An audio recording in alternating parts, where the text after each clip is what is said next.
आनुवांशिक रोगों के बारे में कल अपन पढ़ रहे थे। दो रोग हमने पढ़ लिए थे। तीसरा जो रोग है उसका नाम है हीमोफीलिया। क्या नाम है? हीमोफीलिया। हीमोफीलिया एक वंशागत रोग है। ये कैसा रोग है? वंशागत रोग है, जो कि प्राय पीढ़ी दर पीढ़ी संचरित होता है। ये एक जनरेशन से सेकंड जनरेशन में जाता है। सामान्यतः पुरुषों में होने वाला रोग है ये। महिलाएं इसकी वाहक होती है, यानी एक पीढ़ी से दूसरी पीढ़ी में ये महिलाओं के द्वारा जाता है। महिलाएं इसकी वाहक मानी जाती हैं। हीमोफीलिया रोग में क्या होता है, जब व्यक्ति को चोट लग जाती है तो एक प्रोटीन बनती है प्रोथ्रोम्बिन। जैसे हमारे चोट लगी, चोट लगते ही ब्लड का बहना प्रारंभ हो जाता है, और ब्लड जैसे ही वायु के संपर्क में आता है, एयर से क्रिया करता है, रिएक्शन करता है, तो एक प्रोटीन बनती है प्रोथ्रोम्बिन, जिसके कारण हमारा ब्लड का बहना 2 से 5 मिनट के अंदर रुक जाता है।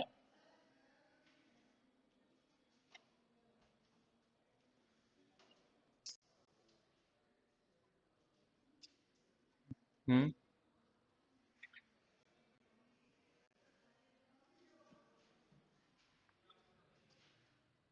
प्रोथ्रोम्बिन जो प्रोटीन होती है उसका निर्माण हो जाता है, और ब्लड का बहना 2-5 मिनट के अंदर रुक जाता है। लेकिन जिस व्यक्ति को हीमोफीलिया रोग होता है उस व्यक्ति में रक्त का थक्का नहीं बनता है। इसके इसको गेट को नहीं लगाए, रक्त का थक्का नहीं बनता है, जिसके कारण ब्लड लगातार शरीर से बाहर बहता रहता है, और थोड़े समय पश्चात व्यक्ति की मृत्यु हो जाती है। इसको शाही रोग भी कहा जाता है। इसको रॉयल डिजीज भी कहते हैं, क्योंकि इसकी जो शुरुआत मानी जाती है वो इंग्लैंड की महारानी विक्टोरिया परिवार से मानी जाती है। इसलिए इसको क्या कहते हैं? शाही रोग या रॉयल डिजीज भी कहा जाता है। इसमें कुछ एक टफ जो क्वेश्चन बन सकता है वो ये बन सकता है, इसकी वंशागति पर भी कई बार प्रश्न आ जाता है। जैसे पिता रोगी हो और माता सामान्य हो, तो इनसे उत्पन्न होने वाली संततियों में क्या क्या संभावना रहेंगी? जब पिता सामान्य हो और माता रोगवाहक हो, तो इनसे उत्पन्न होने वाली संततियों में क्या क्या संभावना रहेंगी? और जब पिता रोगी हो और माता भी रोगवाहक हो, तो इनसे उत्पन्न होने वाले बच्चों में क्या क्या संभावनाएं रहेंगी? ऐसा कोई कठिन प्रश्न आता है तो वो इस प्रकार का पूछा जा सकता है। इसमें रटने वाली कोई बात नहीं है, समझने वाली बात है। देखो, पुरुषों में तो गुणसूत्र होते हैं एक्स वाई, और महिलाओं में होते हैं एक्स एक्स। एक चीज याद रखना, इसमें हमेशा एक्स गुणसूत्र प्रभावी होता है। कौन सा प्रभावी होता है? एक्स। अब पुरुषों में तो एक ही एक्स है, तो पहला ही प्रभावी होगा, और महिलाओं में 2 एक्स है, तो इसमें याद रखना हमेशा दूसरा प्रभावी होता है। कौन सा प्रभावी होता है? हमेशा दूसरा प्रभावी होता है। अब पिता रोगी है, पहले सबसे पहले गुणसूत्र लिख देते हैं। पिता रोगी एक्स वाई, माता सामान्य एक्स एक्स। अभी नॉर्मल अपन लिख रहे हैं पिता, माता, पिता, और ये माता। माता याद रखना रोगी नहीं होती है, हमेशा कैसी होती है? रोगवाहक। रोगी कब होगी? केवल एक स्थिति ऐसी आती है जिसमें लड़की रोगी हो सकती है, अन्यथा फीमेल कभी रोगी इसमें नहीं होगी। भाई पिता रोगी है, तो इस पहले एक्स को अपन को प्रभावी कर देना है। माता सामान्य है तो कोई दिक्कत नहीं, सामान्य का मतलब जैसे गुणसूत्र है। पिता सामान्य है, कोई दिक्कत नहीं। माता यदि रोगवाहक है तो इसका हमें दूसरा एक्स प्रभावी करना है। कौन सा प्रभावी करना है? दूसरा एक्स। पिता रोगी है, पहले एक्स को प्रभावी कर दो। माता रोगवाहक है, दूसरे एक्स को प्रभावी कर दो। यहां तक कोई दिक्कत? अब कुछ नहीं करना, इसमें पहले एक्स को माता के पहले एक्स से क्रॉस कराना है। बताओ क्या बन गया? X x. इसको क्या बोलेंगे? रोगवाहक लड़की कहेंगे। इसको क्या कहेंगे? रोगवाहक लड़की, क्योंकि दूसरे पर है ये। जब ये निशान दोनों पे आ जाएगा ना, तब लड़की रोगी हो सकती है, अन्यथा और किसी कंडीशन में रोगी नहीं होती है, जो भी जन्म के पश्चात उसकी मृत्यु हो जाती है। फिर इसी एक्स को इस वाले एक्स से कराएंगे। पहले तो पहले को पहले से मिलाया, फिर पहले को दूसरे से मिलाया, दूसरे से मिलाया, तो फिर क्या बना ये? एक्स प्रभावी एक्स। इसको भी क्या बोलेंगे? रोगवाहक लड़की कहेंगे। अब इस बाई का नंबर लेंगे, बाई को एक्स से कराएंगे तो ये क्या बनेगा, एक्स वाई। एक्स वाई को क्या कहेंगे, रोगी पुत्र कहेंगे। क्या कहेंगे, रोगी पुत्र। और इस बाई को एक्स से कराएंगे तो ये क्या बनेगा, एक्स वाई। एक्स वाई को इसको भी क्या कहेंगे, रोगी पुत्र कहेंगे, सॉरी सामान्य। ये कैसे होंगे, सामान्य पुत्र, और ये भी कैसे होंगे, सामान्य पुत्र होंगे। यानी रोगवाहक लड़की, यानी 50% चांस तो रोगवाहक लड़की उत्पन्न होने का रहेगा और 50% सामान्य पुत्र। यानी या तो रोगी लड़की होगी तो वो रोगवाहक होगी, और लड़का होगा तो वो कैसा होगा, नॉर्मल होगा। ये इस पहले का रिजल्ट है, कब, जब पिता रोगी हो और माता कैसी हो, सामान्य नॉर्मल हो। जस्ट उल्टा कर दिया है, पिता सामान्य कर दिया है, माता रोगवाहक कर दी है। पहले एक्स को इस वाले एक्स से क्रॉस कराएंगे, क्या बनेगा, एक्स एक्स। इसको क्या बोलेंगे, रोग सामान्य लड़की। क्या कहेंगे इसको, सामान्य लड़की। और इस एक्स को इससे कराएंगे तो ये क्या बनेगा, एक्स प्रभावी एक्स। इसको क्या कहेंगे, रोगवाहक लड़की। इस वाई को एक्स से कराएंगे, क्या बना, एक्स वाई। एक्स वाई को क्या बोलेंगे, सामान्य लड़का। और इस वाई को इससे कराएंगे तो क्या बनेगा, प्रभावी एक्स वाई। इसको क्या बोलेंगे, रोगी लड़का। यानी यदि पिता सामान्य है और माता रोगवाहक है तो 25% चांस सामान्य लड़की का रहेगा, 25% रोगवाहक लड़की का रहेगा, 25% सामान्य लड़के का रहेगा, और 25% रोगी लड़का। यानी कैसा भी बालक पैदा हो सकता है, लड़की रोगी भी रोगवाहक भी हो सकती है, सामान्य भी हो सकती है, लड़का रोगी भी हो सकता है, लड़का सामान्य भी हो सकता है। तीसरी स्थिति है पिता रोगी माता रोगवाहक। प्रभावी एक्स को एक्स से कराएंगे तो ये बनेगा एक्स प्रभावी एक्स। इसको तो क्या बोलेंगे, रोग वाहक लड़की बोलेंगे। अब इस प्रभावी एक्स को इससे कराएंगे, अब क्या बना, प्रभावी एक्स प्रभावी एक्स। जब ये निशान दोनों पर आ जाए तो लड़की कैसी होगी, रोगी। यानी एकमात्र ये केवल 25% चांस ऐसा होता है कि लड़की यहां पर कैसी हो सकती है, रोगी हो सकती है, जिसकी भी जन्म के बाद क्या हो जाती है, मृत्यु हो जाती है, डेथ हो जाती है। फिर इस वाई को एक्स से कराएंगे तो एक्स वाई बना, यानी एक्स वाई को कहेंगे सामान्य लड़का कहेंगे। और इस वाई को इससे कराएंगे तो ये बना प्रभावी एक्स वाई। इसको क्या कहेंगे, रोगी लड़का कहेंगे। क्या कहेंगे, रोगी लड़का। तो ये 25% रोगवाहक लड़की, 25% रोगी लड़की, 25% सामान्य लड़का, और 25% रोगी लड़का उत्पन्न होने का चांस रहता है। ये इस प्रकार से इसकी वंशागति होती है। तो पहला रोग हीमोफीलिया में लिखना, यह एक वंशागत रोग है।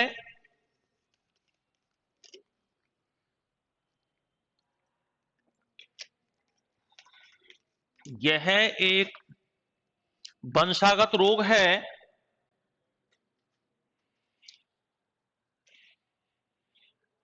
जो कि प्राय पुरुषों में होता है।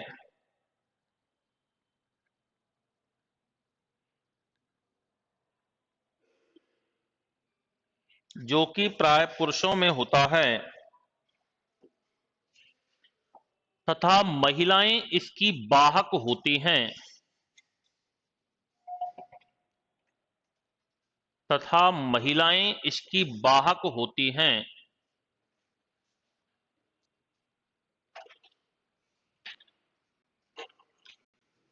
अगला पॉइंट लिखो, इस रोग में व्यक्ति को चोट लगने पर, इस रोग में व्यक्ति को चोट लगने पर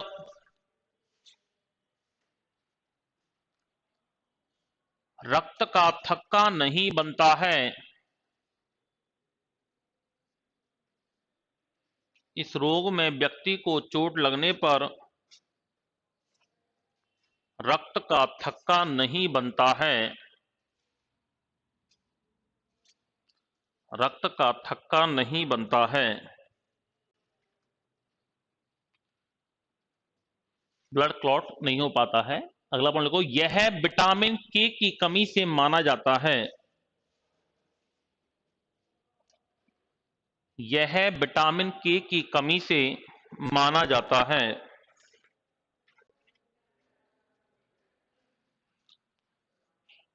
यह विटामिन के की कमी से माना जाता है।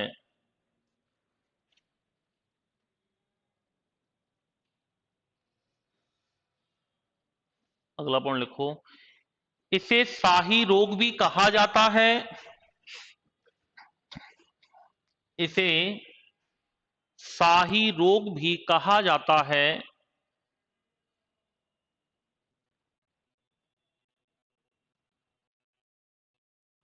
क्योंकि इसकी शुरुआत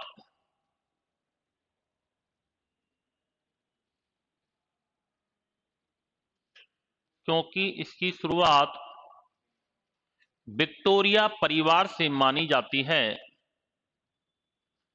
विक्टोरिया परिवार से मानी जाती है।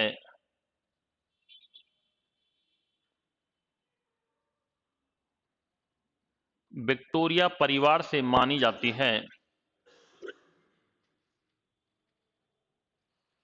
ये प्रोथोम्बिन प्रोटीन में लिखवा दिया था क्या?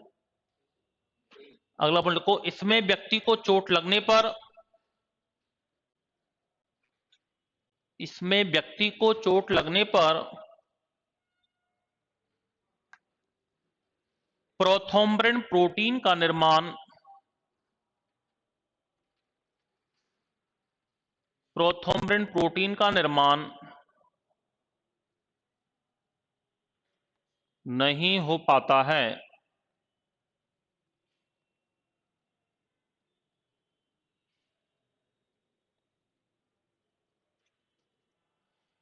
प्रोथोम्बिन प्रोटीन का निर्माण नहीं हो पाता है।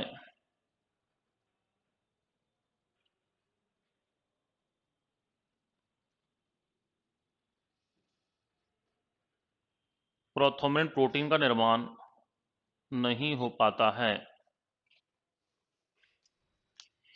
तो इसमें केवल दो चीज याद रखनी है, पिता रोगी है, मेल यदि रोगी है तो पहले एक्स को इफेक्टिव करना है, फीमेल है तो दूसरा एक्स इफेक्टिव हुआ। पहले को पहले से क्रॉस कराना है, फिर पहले को दूसरे से कराना है। ठीक है, केवल ये चीज आपको याद रखनी है।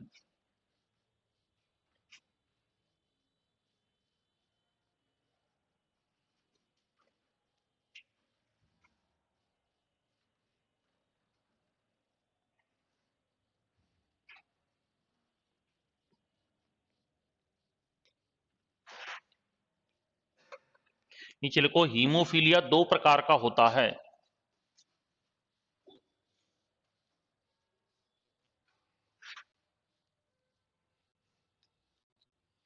हीमोफीलिया दो प्रकार का होता है।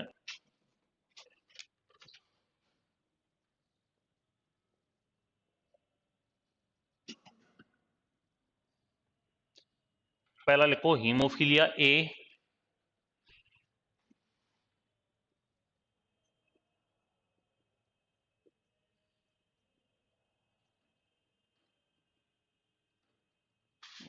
हीमोफीलिया ए, ये जो होता है ये एर्थ फैक्टर, हमारी बॉडी में ब्लड क्लॉटिंग के लिए कुछ फैक्टर होते हैं, एर्थ फैक्टर, नाइन्थ फैक्टर। तो जब एर्थ फैक्टर की कमी हो जाती है तो हीमोफीलिया ए बोलते हैं, और जब नाइन्थ फैक्टर कमी हो जाती है तो उसको क्या कहेंगे? हीमोफीलिया बी कहेंगे। केवल आपको इसमें फैक्टर का नाम याद रखना है कि हीमोफीलिया बी तो नाइन्थ फैक्टर कमी के कारण होता है, और हीमोफीलिया जो ए है ये एर्थ फैक्टर की कमी के कारण होता है। तो हीमोफीलिया ए में लिख लेना, एर्थ फैक्टर कमी के कारण होता है। दूसरा लिखो हीमोफीलिया बी,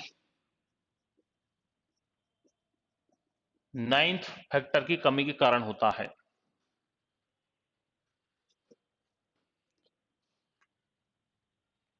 क्रिसमस डिजीज भी इसको कहा जाता है, क्रिसमस फैक्टर भी कहते हैं इसको, क्रिसमस डिजीज के नाम से भी जाना जाता है। क्रिसमस रोग भी कहते हैं इसको।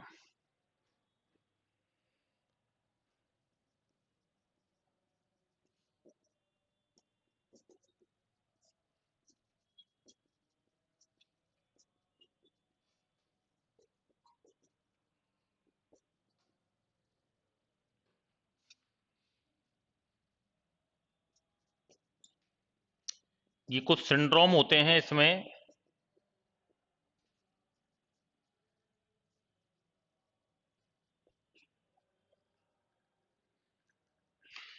एक तो होता है टर्नर सिंड्रोम, एक होता है क्लाइनफेल्टर सिंड्रोम, एक होता है जैकब सिंड्रोम, और एक होता है सुपर फीमेल सिंड्रोम, और एक होता है डाउन सिंड्रोम।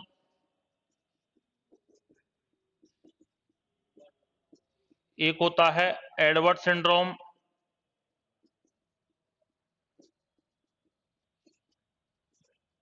और एक होता है पटाउ सिंड्रोम। हमारे शरीर में गुणसूत्र कुछ इस प्रकार से होते हैं, 44 प्लस एक्स वाई तो होते हैं नर में और 44 प्लस एक्स एक्स होते हैं मादा में। इनको तो कहा जाता है एलिंगी गुणसूत्र या ऑटोसोम्स और इनको कहा जाता है लिंगी गुणसूत्र या एलोसोम्स कहते हैं। इनको क्या कहते हैं? एलोसोम्स कहा जाता है। जब इनमें कोई प्रॉब्लम हो, कम हो जाए, जुड़ जाए, टूट जाए, डबल हो जाए, तो उसको कहा जाता है एलिंगी गुणसूत्रों में अनियमितता के कारण होने वाला रोग।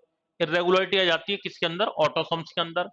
और जब इधर वालों में कोई प्रॉब्लम आ जाए तो उसको कहा जाता है लिंगी गुणसूत्रों में अनियमितता के कारण होने वाला रोग। 44 प्लस एक्स वाई और इधर है ये 44 प्लस एक्स एक्स है।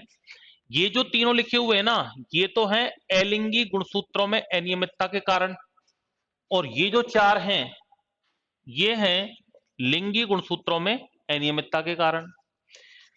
डाउन सिंड्रोम में क्या होता है? डाउन सिंड्रोम जब किसी बच्चे का 21वां गुणसूत्र रिपीट हो जाए, ये नंबर इंपोर्टेंट नंबर ही पूछा जाता है इसके अंदर।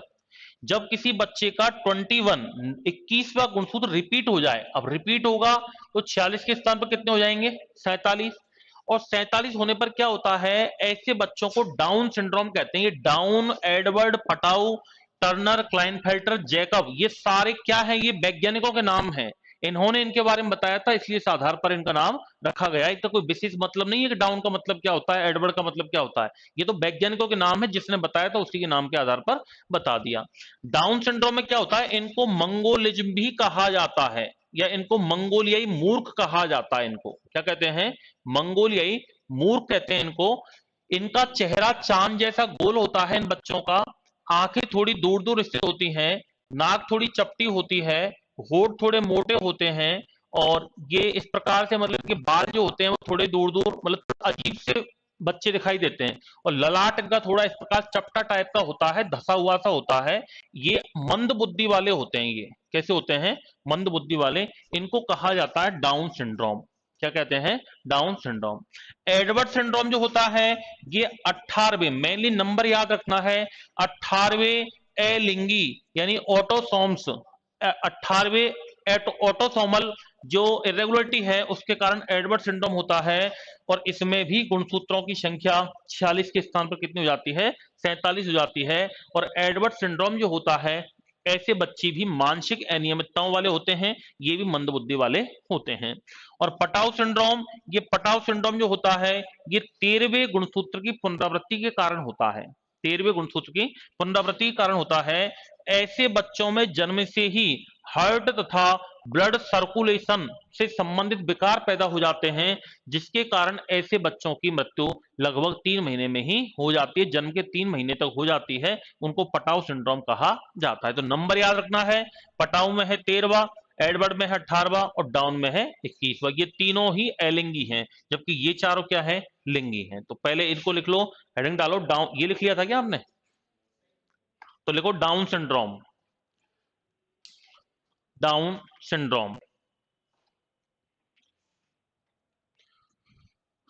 डाउन सिंड्रोम लिखो, यह 21वें एलिंगी, यह 21वें एलिंगी गुणसूत्र की, 21वें एलिंगी गुणसूत्र की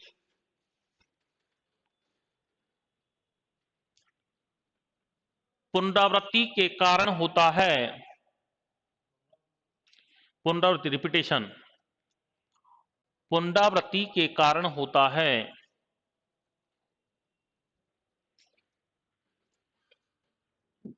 जिसके कारण गुणसूत्रों की संख्या, जिसके कारण गुणसूत्रों की संख्या 46 के स्थान पर, 46 के स्थान पर 47 हो जाती है। 46 के स्थान पर 47 हो जाती है।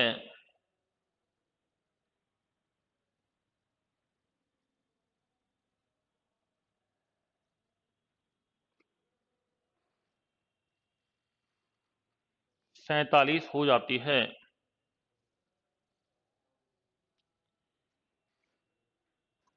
इन्हें मंगोलियाई मूर्ख कहा जाता है। मंगोलिज्म, मंगोलिज्म या मंगोलियाई मूर्ख कहा जाता है।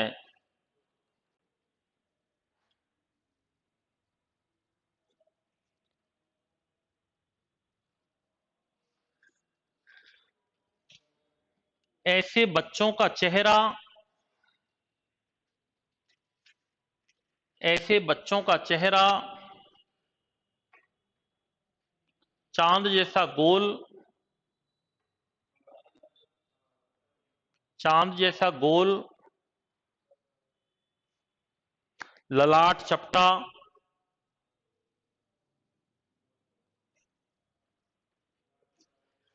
नाक चपटी, होठ मोटे, नाक चपटी, होठ मोटे,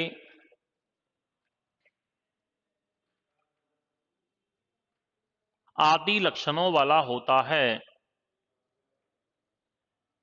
आदि लक्षणों वाला होता है।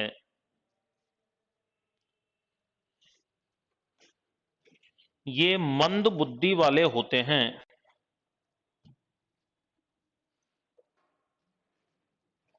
ये मंद बुद्धि वाले होते हैं।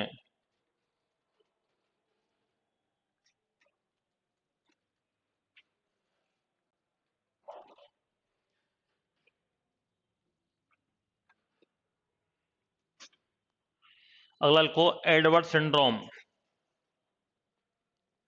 एडवर्ड सिंड्रोम,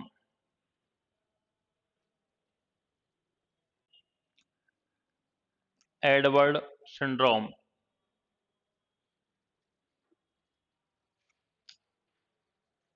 यह 18वें एलिंगी गुणसूत्र की, यह 18वें एलिंगी गुणसूत्र की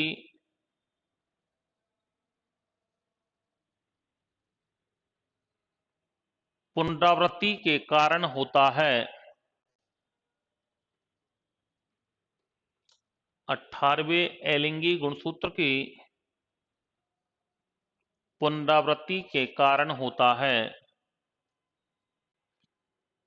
जिसके कारण गुणसूत्रों की संख्या,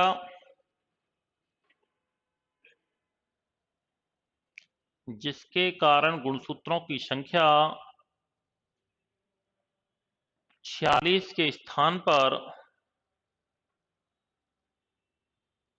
46 के स्थान पर 47 हो जाती है।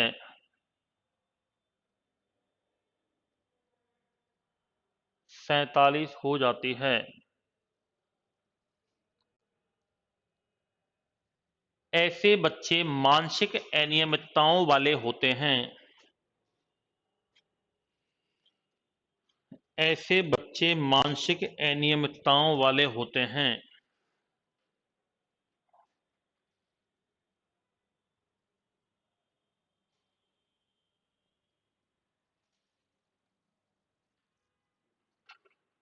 अगला को पटाउ सिंड्रोम।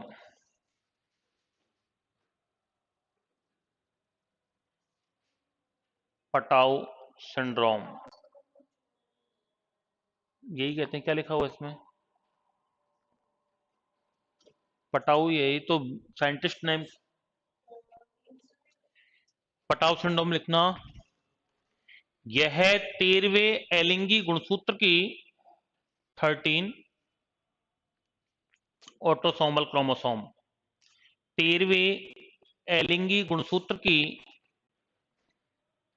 पुनरावृत्ति के कारण होता है। 13वें एलिंगी गुणसूत्र की पुनरावृत्ति के कारण होता है, जिसके कारण गुणसूत्रों की संख्या जिसके कारण गुणसूत्रों की संख्या 46 के स्थान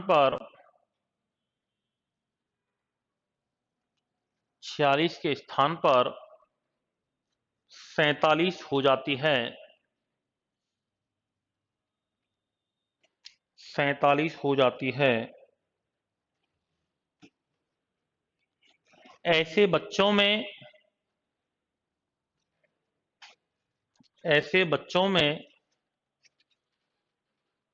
हृदय तथा रक्त परिसंचरण तंत्र संबंधी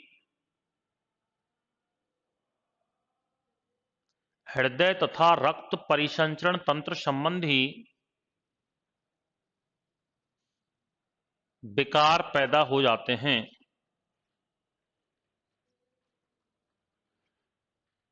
रक्त परिसंचरण तंत्र संबंधी विकार पैदा हो जाते हैं, जिसके कारण अधिकांश बच्चों की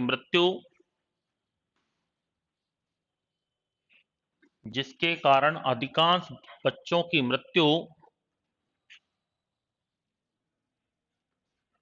जन्म लेने वाले महीने में ही हो जाती है।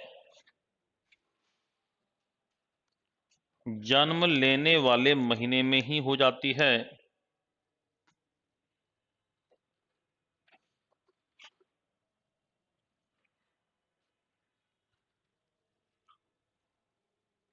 अब देखो ये जो 4 रोग हैं ये एलोसोमल इरेगुलरिटीज हैं। टर्नर सिंड्रोम जो होता है ये स्त्रियों में होने वाला रोग है, फीमेल के अंदर होता है।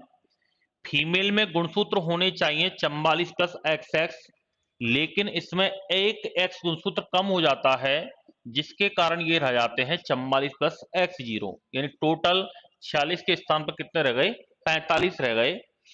ऐसे स्त्रियों में क्या होता है, X गुणसूत्र कम हो जाता है, और X गुणसूत्र महिलाओं में महिलाओं के लक्षणों का निर्धारण करता है। तो ऐसी स्त्रियों में महिलाओं के लक्षणों का पूर्णतः विकास नहीं हो पाता है, अर्थात इनमें बांझपन आ जाता है या कंप्लीटली लक्षण इनका डेवलपमेंट नहीं हो पाता है। क्लाइनफेल्टर जो होता है ये पुरुषों में होने वाला रोग है। पुरुषों में गुणसूत्र होने चाहिए 44 प्लस XY, लेकिन इसमें क्या होता है, एक X गुणसूत्र और बढ़ जाता है, जिसके कारण 46 के स्थान पर कितने हो जाते हैं, 47। कौन सा गुणसूत्र बढ़ा, X गुणसूत्र क्या काम करता है, महिलाओं में महिलाओं के लक्षणों का निर्धारण करता है। किस में गया, ये पुरुषों में। तो ऐसे मेल में, ऐसे पुरुषों में महिलाओं के लक्षण आने लग जाते हैं, जैसे आवाज का पतली होना, दाढ़ी मूछ खराब होना, शरीर पर बालों का कम होना, इस प्रकार के लक्षण पुरुषों में आ जाते हैं। उन पुरुषों को क्या कहते हैं, क्लाइनफेल्टर सिंड्रोम कहते हैं। अगला है जैकब सिंड्रोम। ये जैकब सिंड्रोम जो होता है ये भी मेल में होने वाला रोग है।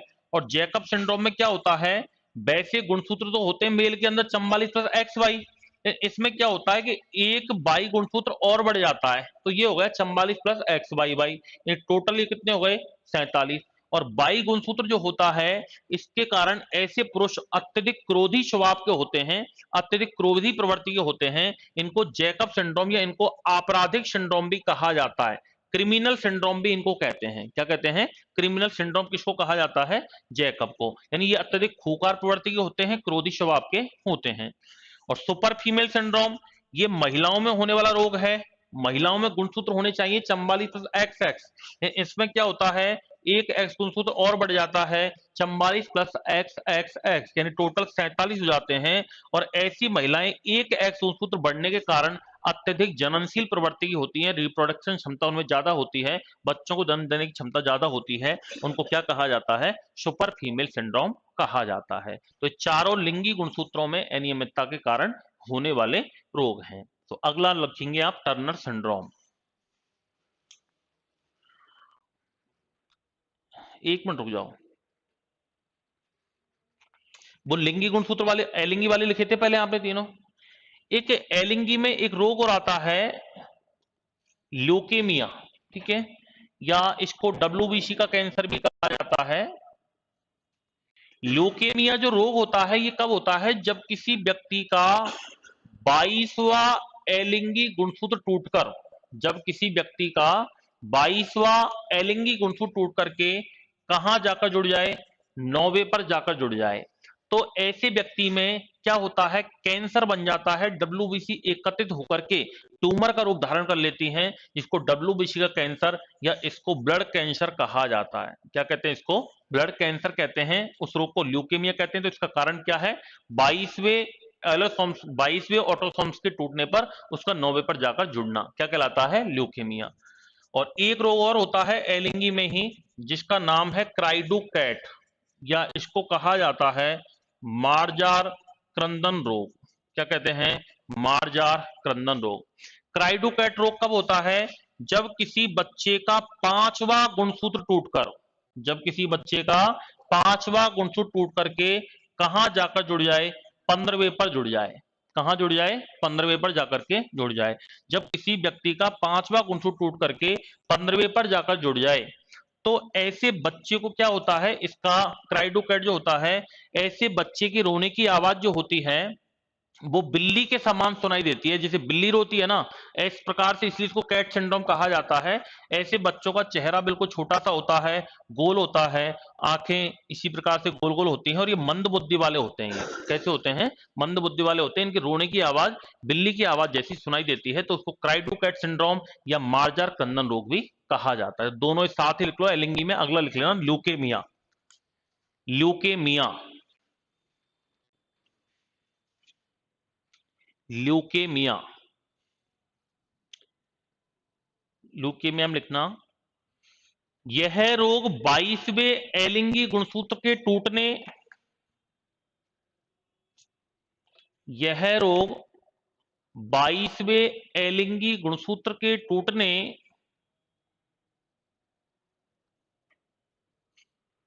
तथा इसके 9वें गुणसूत्र पर, तथा इसके 9वें गुणसूत्र पर जाकर जुड़ने से होता है। 9वें गुणसूत्र पर जाकर जुड़ने से होता है।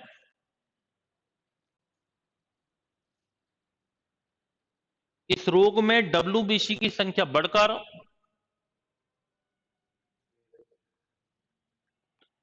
इस रोग में डब्ल्यूबीसी की संख्या बढ़कर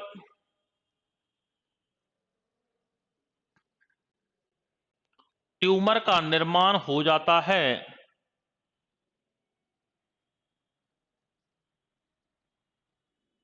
ट्यूमर का निर्माण हो जाता है। इसे डब्ल्यूबीसी का कैंसर भी कहते हैं।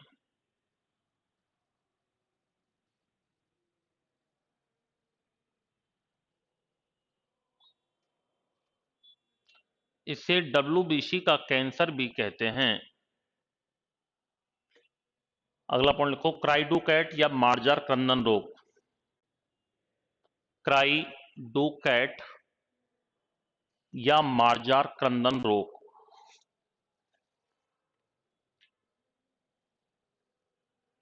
क्राइडोकैट या मार्जार क्रंदन रोग, यह पांचवें गुणसूत्र के टूटने,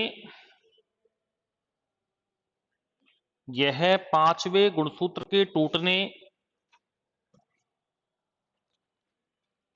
तथा इसके 15वें पर जाकर जुड़ने से होता है।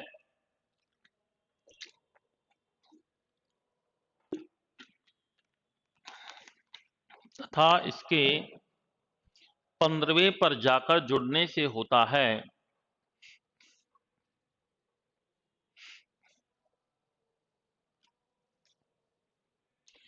इस रोग में बच्चे के रोने की आवाज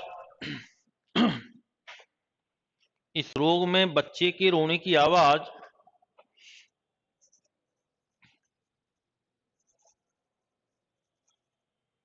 बिल्ली के आवाज जैसी सुनाई देती है।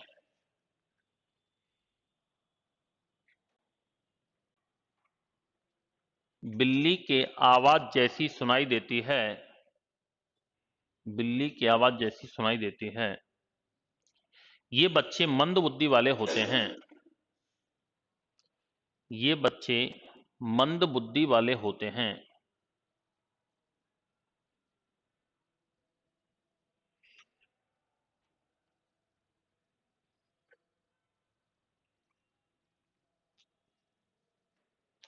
अगला रोग लिखो टर्नर सिंड्रोम।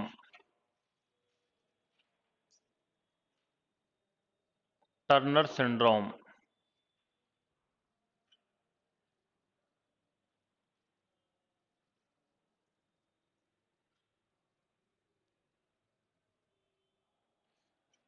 टर्नर सिंड्रोम लिखना। यह स्त्रियों में होने वाला रोग है।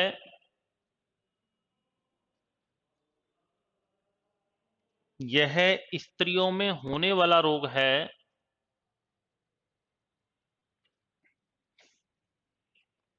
जिसमें गुणसूत्रों की संख्या जिसमें गुणसूत्रों की संख्या 46 के स्थान पर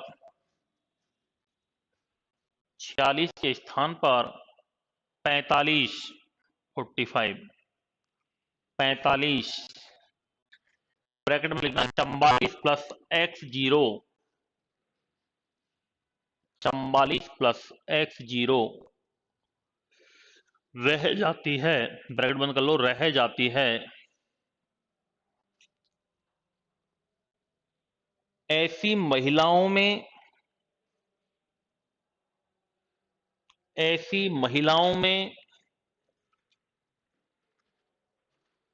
महिलाओं के लक्षणों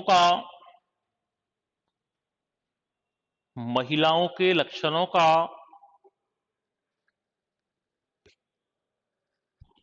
पूर्णतया विकास नहीं हो पाता है। पूर्णतया विकास नहीं हो पाता है।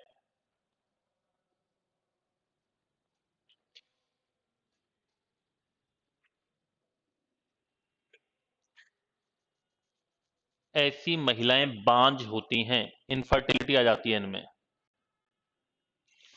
ऐसी महिलाएं बांझ होती हैं।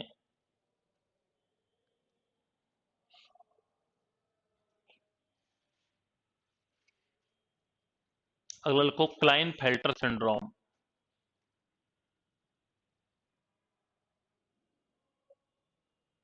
Klinefelter syndrome.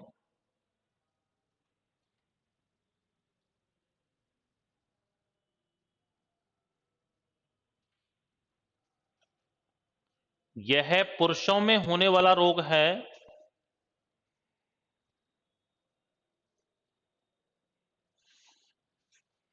यह पुरुषों में होने वाला रोग है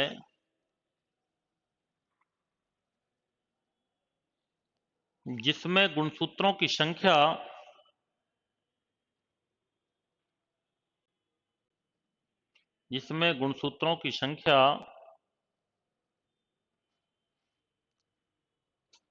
46 के स्थान पर 47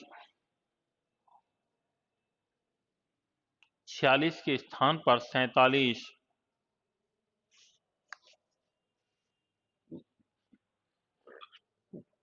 ब्रैकेट में लिखना 44 प्लस XX/, 44 प्लस XX/,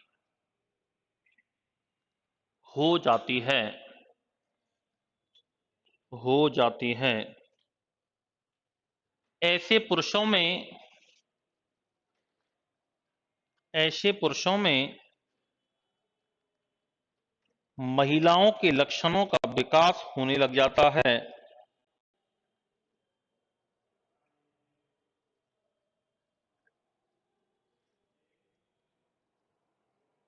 महिलाओं के लक्षणों का विकास होने लग जाता है।